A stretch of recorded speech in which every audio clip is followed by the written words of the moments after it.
Good day and good vibe, and welcome to another episode of Chill Art.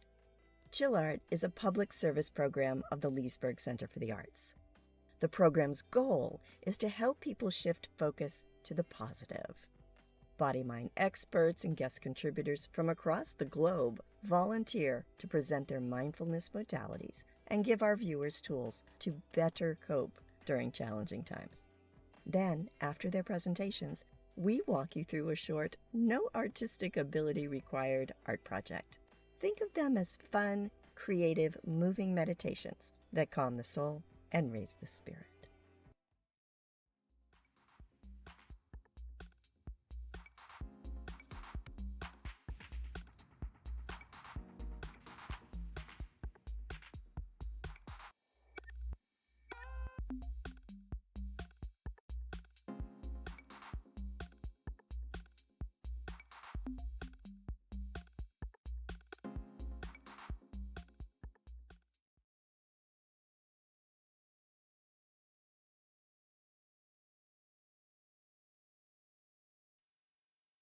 Hi everyone, my name is TIWARI. I am a well-being coach, author, meditation guide, and I'm so excited to be here with you all today. I just want to start by saying thank you to Pat for having me on and just for reaching out to me through Insight Timer, which is how we got connected. And so today I really want to talk to you about 3 mindfulness myths. There are a lot of mindfulness myths, but I'm going to focus on the top 3 that I think are the most common and the top 3 that I think will be the most helpful for us to talk about and dispel together. And then, of course, at the end, we'll end with a short practice, which will be a very quick 2-minute body scan, which I'll guide you through. And then, that will be it for today. So let's start with number 1. The number 1 myth that I hear all the time in regards to mindfulness is that mindfulness means being really serious, sitting still, being quiet, and essentially being in this like meditative state all the time. And this is a myth. This is not something that is required of mindfulness. For some people, yes, it can be. And I certainly practice that kind of mindfulness sometimes.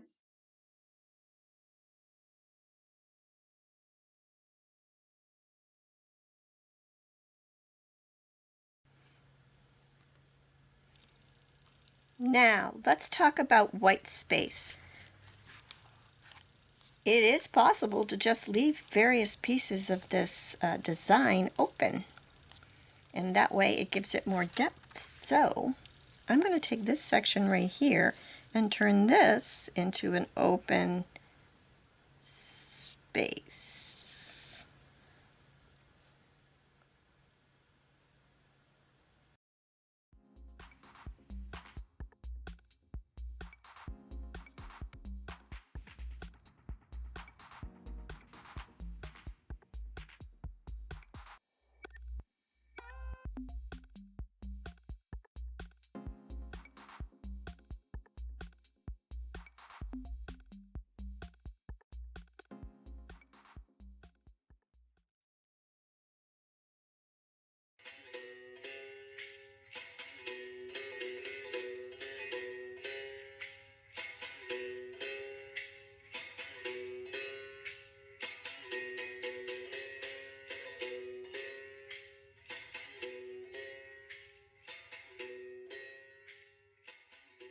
Good evening. My name is Ed Anderson. I am the owner, head instructor of Mount Dora Capoiera here in Lake County, Florida. I am very honored that Chill Art has asked me to share the concept of mindfulness as it applies to our art form. I'm looking forward to this journey with you and looking forward to sharing knowledge with you. Capoeira is a Brazilian martial art that began about 500 years ago, some say even longer, by the slaves of Brazil as a way to defend themselves and to fight for their freedom. They disguised it with dance moves and performed it to live music so that the slave owners would not know what it was or how they were practicing it openly. Over the years, it has evolved into an art form that is actually practiced all over the world. I'm very honored to be a member of Capoeira Angola Palmadas underneath Grandmaster No, and to help share this art form here with people of Lake County. So Capoeira has 3 parts to it: movement, music, philosophy. A capoeirista will gravitate toward one of these 3 parts. And mindfulness in this is becoming lost in one of these 3 parts. Becoming aware of the moment of what you're in and what you're doing. Forgetting everything else around you, just living in that one moment. And so we're going to show you a little bit of the movement that we do and the music, and talk a little bit later about the philosophy. Let's get started.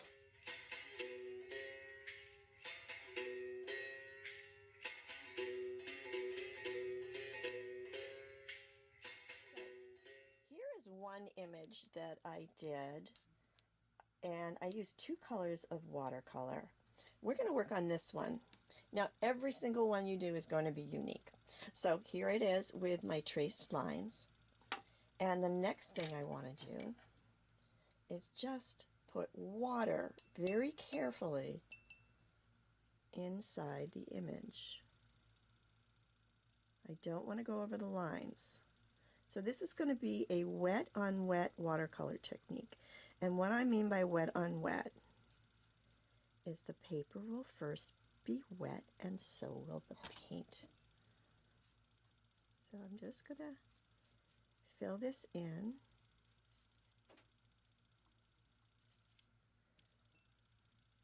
Up into the lines.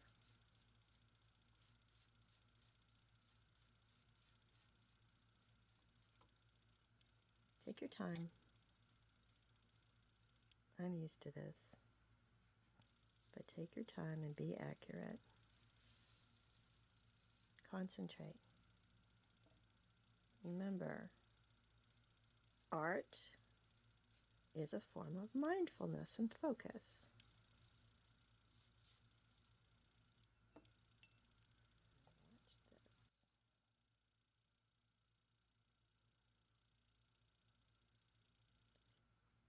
What I'm doing is putting drops in and letting it do its thing. They're called blooms.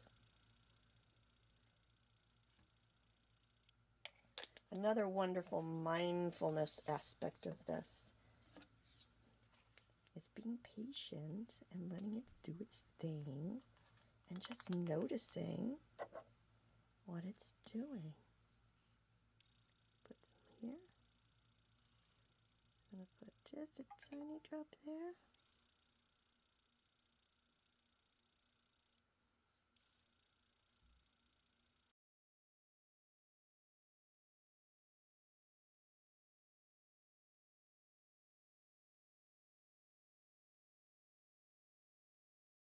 So I'm really happy to be here on Chill Art today with you, and I would like to talk to you about connecting with nature, indoors and outdoors. It can be really good for your body, spirit, and mind. And just talking about connecting indoors, it can be hard for some of us to connect all the time in the outdoors, sometimes because of injury or long working hours or, various reasons. So I just wanted to talk to you about a couple of ways that you can connect inside. In Praise of the Earth by John O'Donoghue.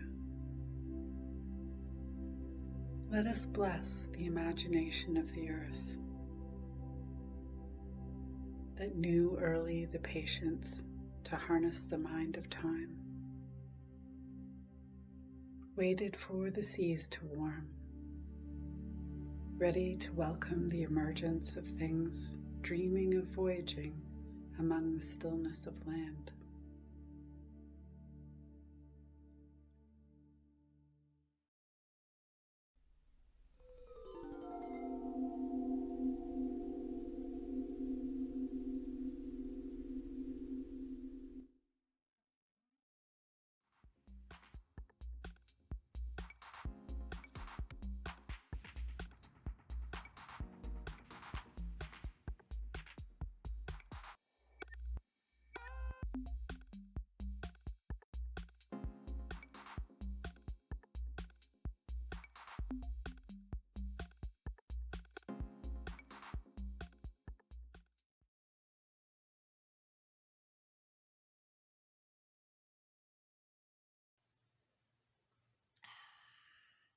Well, that'll do it.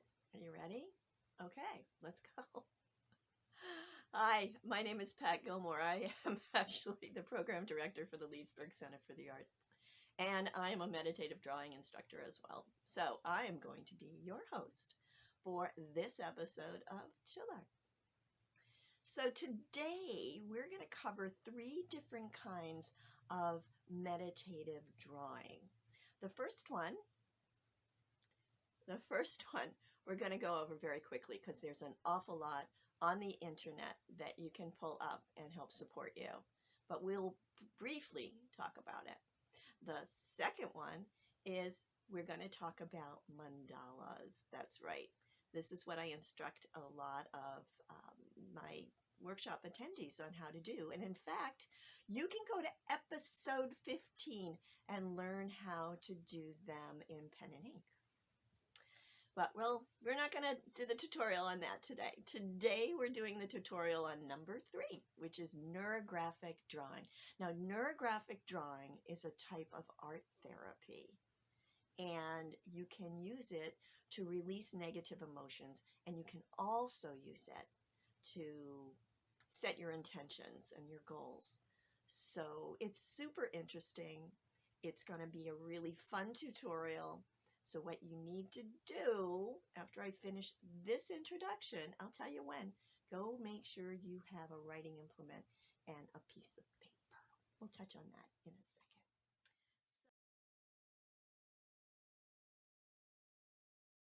Of making it clear, we just want to pick a little problem, a little annoyance for my tutorials or when I'm doing them in group workshops, because we want to keep it on a positive level.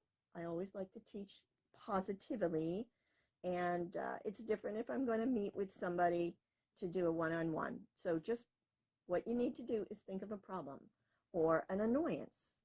And I could just use setting up these cameras as an annoyance. You don't have to do anything really, really heavy.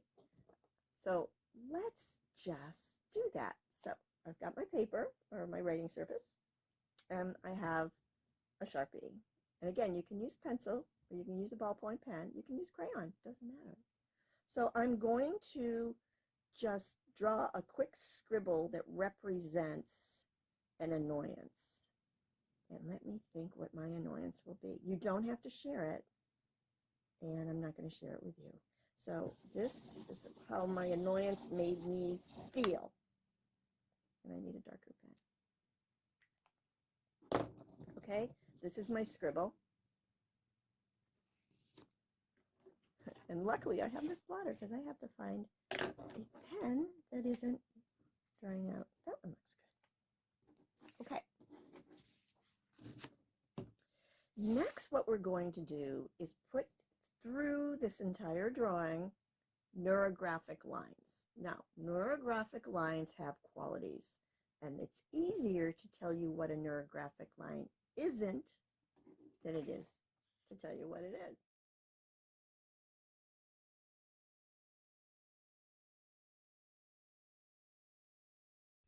Hello, everyone, and welcome to another episode of Chill Art. I am here with Mary TROWBRIDGE. Hello. Hello. She's an artist, and she helps us out at the Leesburg Center for the Arts. And just a tiny little history, and then I'm going to let her do all the talking, is she does acrylic flows, and she does these amazing dot paintings. And she talked to me about them a couple of months ago and how she just loses time. And I want her to tell you about how she gets into her flow state. Okay? Oh, that's fabulous. Wonderful introduction. Thank you so much. Okay, I'm getting off camera now. Bye. So early on, I had heard about the flow state or the zone, which is really a wonderful escape from reality. The flow state is known as an area of concentration where you're focusing so hard on something that you can't think about anything else. And I realized that I was doing intense artwork, and at that point I was losing time while I was doing my acrylic pours and my dot paintings. My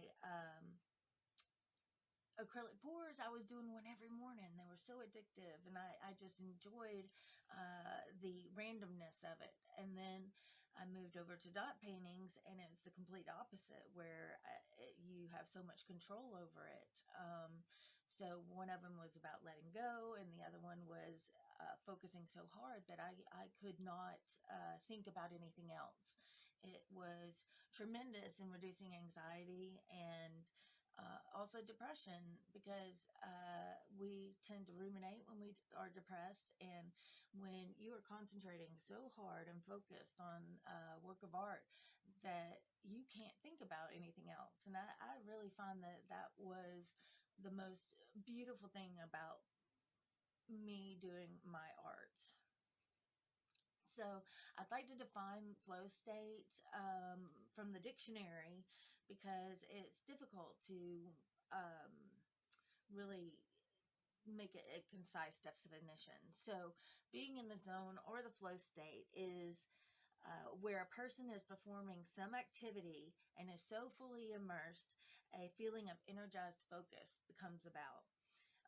Full involvement and enjoyment in the process of the activity. So researchers have found that the flow state helps humans in every aspect of human existence. And they're even postulating that this could add to even a sense of better well-being. So I would like to show you a couple examples of my art and tell you a few stories about how I found my flow state.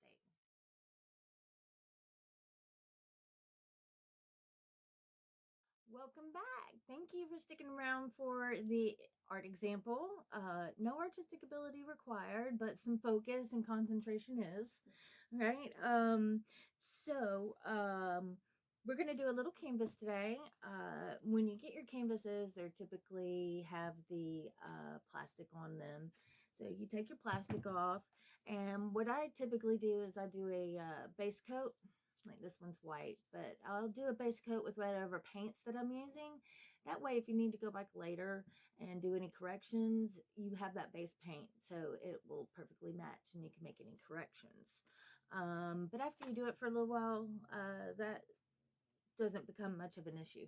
All right, so then now I have one that we're going to work on today, and you can see that I already used the circle stencil and drew some circles on there. So we're going to do a circular one today. I'm going to go through some of the tools that we have. A pencil, which will use your circle template to draw little circles on here. I use this as a mixer. So then we have our large metal tipped beads, and then these are our tiny tools. So each one of these has a different side to them, so you really have almost 10 sizes of circles here. Now I also brought these paint brushes just to show you how you could use but really with these it looks like you're only going to get 2 different sizes. So I'm going to go in between these dots. So let's do some copper, and I'm definitely going a size smaller.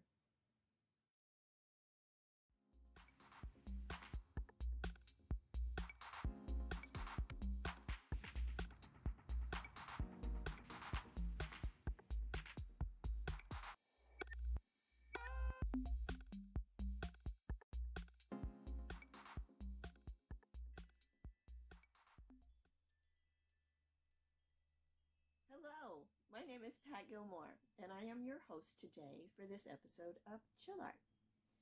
We are going to talk about hypnosis and hypnotherapy, and we're also going to be doing something that looks very hypnotic, and those are line illusions.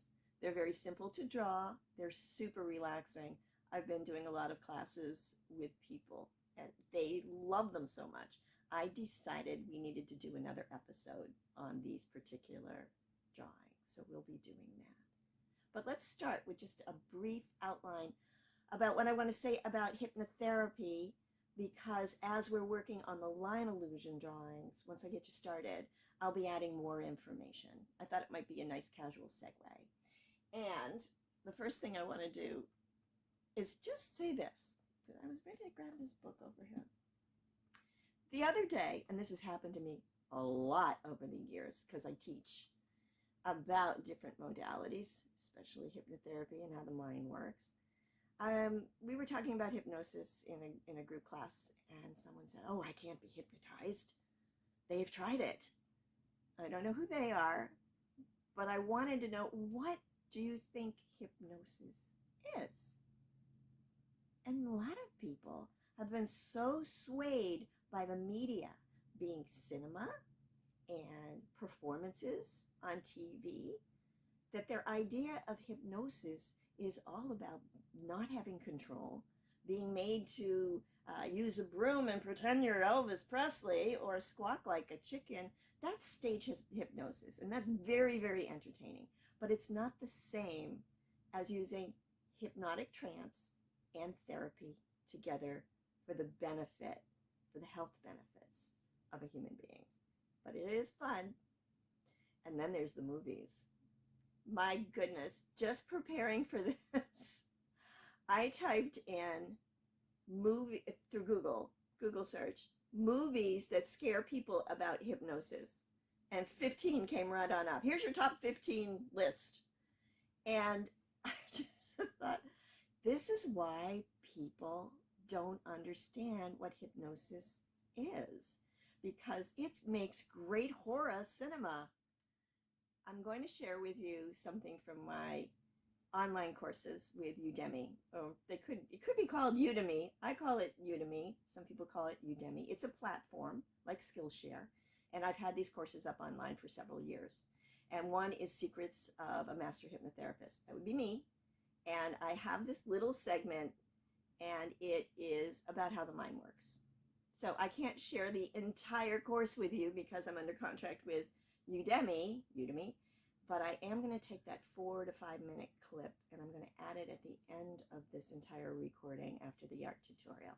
And it might just help you understand even more how things work and about the state of focus and the state of trance. So we're going to go over to the art studio on the inside of the room, and we are going to start our line illusion drawings. And I'll keep chatting once I get you started. Okay, welcome to the studio. We are going to be drawing line illusions today. They are very, very simple. Here's a sample of one that I did a few weeks ago. It's just a photocopy, actually. We did these in class, and every single one of them turned out different. And every single one of them was only done with straight lines. So although this looks wildly complicated, it is super simple, and it is repetitive, and that is what makes it a great tool, a great type of meditative drawing. It's a tool for being in focused. So I know it looks all curved, but it's really straight lines. So we are going to do one together. I started this one, but let me show you how you would start. Okay, blank piece of paper and a marker. The very first thing you need to do is draw a border around your paper.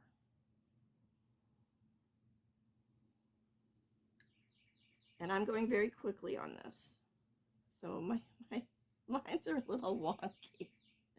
But that's the first thing you do on all of the line illusion drawings, because you're going to be bringing your lines to the borders. So I've done that. The next thing you're going to do is you're going to divide your paper with a straight line.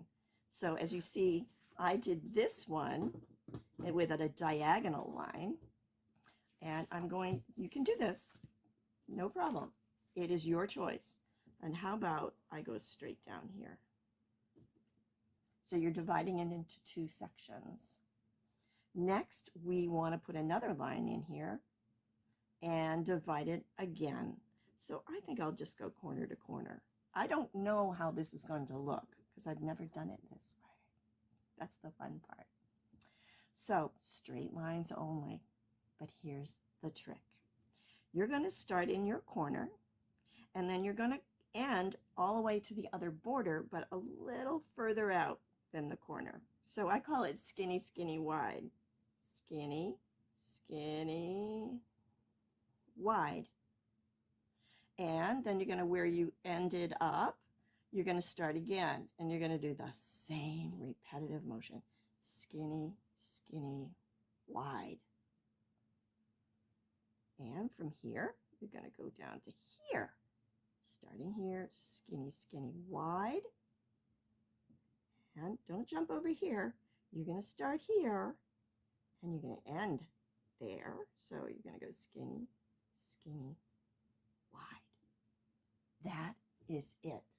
You do that repetitively in the pattern, and you will get something that looks wildly complicated, but it's easy to do.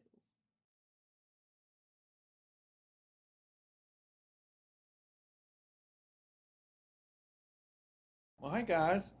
My name is Gary SLIGH. I have a small craft shop in downtown Leesburg, Florida. I have cross-stitch, needlework, weaving, and I have about 30 different local artists who display their work here. By way of quick introduction, I started out my professional life as a United Methodist minister, was an at-home dad for our 3 kids for 7 years. Finished my PhD in literature, and we moved to Florida so I could work at Lake Sumter State College.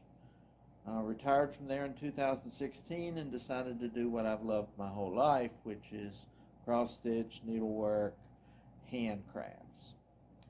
And the reason I wanted to spend some time today is just talk about the conviction that I have that this handwork, this stitching, this weaving, these different prospects that we create with our hands is really a meditative process. I've done some specific study of meditation in various religious traditions. I visited India and talked to folks there about yoga and meditative breathing. Know a lot about contemplative prayer and some of those kind of things that people use as spiritual practices. I honestly believe that working with your hands and creating things has some of the same qualities and gives you some of the same kind of calming, meditative processes that those other things talk about. There is one book that I always want to mention when I'm talking about this. It's a beautiful book by Claire Hunter, who's a Scottish writer, called Threads of Life, A History of the World Through the Eye of a Needle. She highlights some specific ideas that you can certainly go into in more depth if you read her book or if you look at other research. She talks about the use of needlework and handwork in helping people get through trauma. After World War I, there's a real famous program that was developed in New Zealand where soldiers who had what we now call PTSD learned how to do embroidery and needlework in order to calm their nerves and give themselves a sense of purpose. Hunter herself has some wonderful stories of women and men in prisoner of war camps who found meaning and purpose and maybe even a voice in doing stitching and embroidery while they were in captivity.